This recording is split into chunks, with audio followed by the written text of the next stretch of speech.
So you're a current homeowner and you decided, hey, it's time to move. I want to buy a new home, but what do I do? What do I need to do? And how do I buy a home when I already own one? And what options do I have as a homeowner that's going to cause me the least amount of stress and get me in a home that I really love without sacrificing? Well, let's talk about the options that you have. Number one, you can go ahead and buy a home before you sell. However, that's all going to be depending if you're able to do that. Do you want to carry two mortgages at once? You may not have to.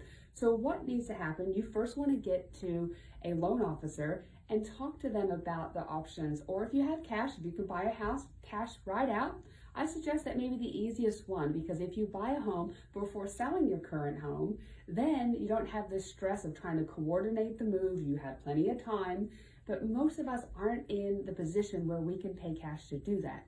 There are some options with a loan officer that can help, such as a recast loan, meaning you can go ahead, put an offer on a home that you love with a recast loan where you put 5% down, and then once you move into your home and you focus on selling your home, you then can recast that loan, put more money down into that new home, and then maybe not have PMI and that's private mortgage insurance, and put 20% down overall or more on the new home. So you definitely can do that, but not everybody has the luxury of being able to do that based upon limitations with income. You do have to be approved for that and prove to the bank you can hold two mortgages altogether. So a lot of homeowners, even though that sounds like a great way to go, and maybe the less stress way to go, is not the best option for homeowners. So what is option number two?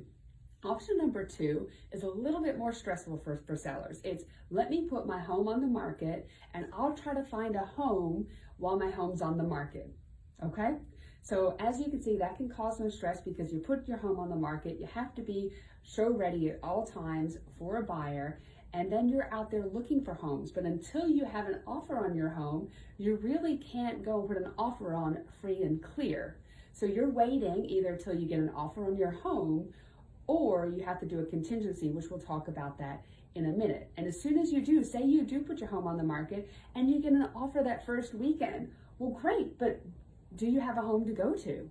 Then you're in a kind of hurry-scurry mode of, let me find a great home, and you may end up settling for something you don't absolutely love. So this option two, a lot of sellers do not like because, again, it's really rushed, it's really stressed, and if you don't find that perfect home, then you're forced to settle, or you sell and you have to move into a rental for an amount of time, and sometimes you're moving twice or three times in that scenario, and that's not favorable for anybody. So let's talk about option number three, a contingent offer.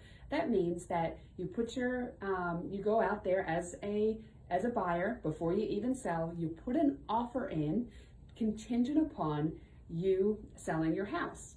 So what that does, when you put the offer in, whoever the seller is, you're putting the offer in as a buyer, they see it's a contingency, and they can go ahead, if they do accept your offer, it's not as strong as offer because you're not able to buy this house unless you sell your own. And if you don't sell your house, then they're not able to sell their house, okay? So it's kind of like a stacked deal, and it makes some sellers nervous. But say they do accept your offer, it usually has a 24-hour or 48-hour or 72-hour first right of refusal, meaning if some other buyer comes along and puts a non-contingent offer in, then that seller will give you 24, 48, 72 hours, whatever you agree upon, to either remove the contingency, which means sell your home or figure out other options, or you lose the home to this buyer.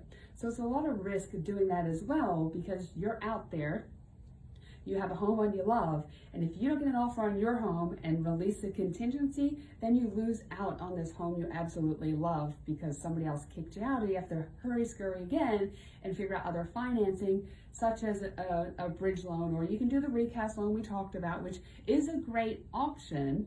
However, it still puts you in that position that if you don't sell your home, you maybe have two mortgages, and a lot of people don't want to do that or can't afford that. It's a lot of stress. But it's an option out there that a lot of sellers like, and with that option, generally, if you do put an offer and it gets accepted, you have so many days, sometimes it's 3, sometimes it's 7, to put your home on the market. So if you are going to go out shopping and want to put a contingent offer in, then you want to make sure your home is ready to go to be put on the market. I recommend that you actually get pictures ahead of time. You get with your real estate agent, make sure it's ready, so when you find that perfect home, you put the home on the market as soon as you get an accepted offer, so you're not delaying any time for somebody to come and kick you out that's non-contingent.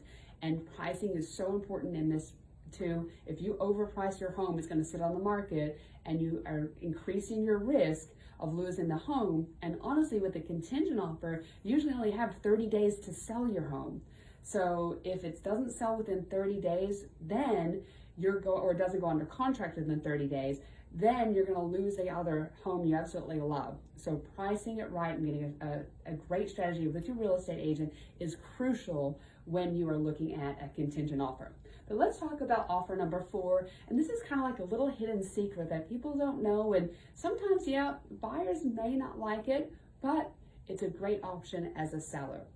It's called a reverse contingency, and it's completely legal in the state of Kentucky. You're able to do this as long as the buyer agrees to it. So what that means is that you put your home on the market, ready to go, and then once you get an offer, you tell that buyer, they agree to it in the contract, or you write an addendum for it, that the buyer agrees to give you, say, 30 days to find the perfect home. If you don't find a home that you love within 30 days, the buyer can either terminate the contract and go look for another home, or they can agree to continue with you and wait another 30 days for you to find a home.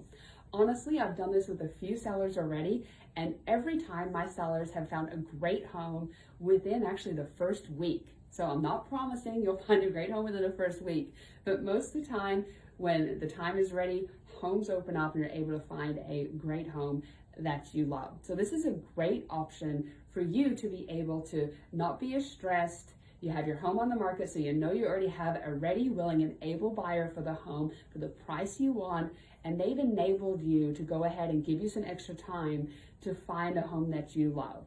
Now on the flip side, a buyer is going to have to really love your home in order to want to do that, because as a buyer, do you want to wait 30, 60, 90 days for the seller to sell their home?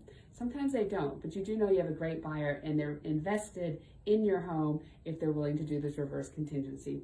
So either of those 4 options could work for you. You've got to decide what's the best route for you to go. And what I recommend is if you're just thinking about selling before you even thinking about buying, you need to consult with your real estate agent, have a meeting and talk about which way is the best way for you to go that makes the most sense to capitalize on, well, the money that you're going to make and give you the least amount of stress, so you can be rest assured you're going to find a great home and be able to sell yours and make it a great experience. And just an added bonus, something you can do to give you time to move if you do to buy and sell, you can also ask the buyer that's buying your current home to give you a delayed possession, even just a couple days, so you don't have to pack up the moving van day of closing and go right to your new home with a moving van full of your things. What you can do is close on your new home, ask the seller to give you or the buyer to give you a couple days, and then, so for example, you close on a Friday, they give you a couple days,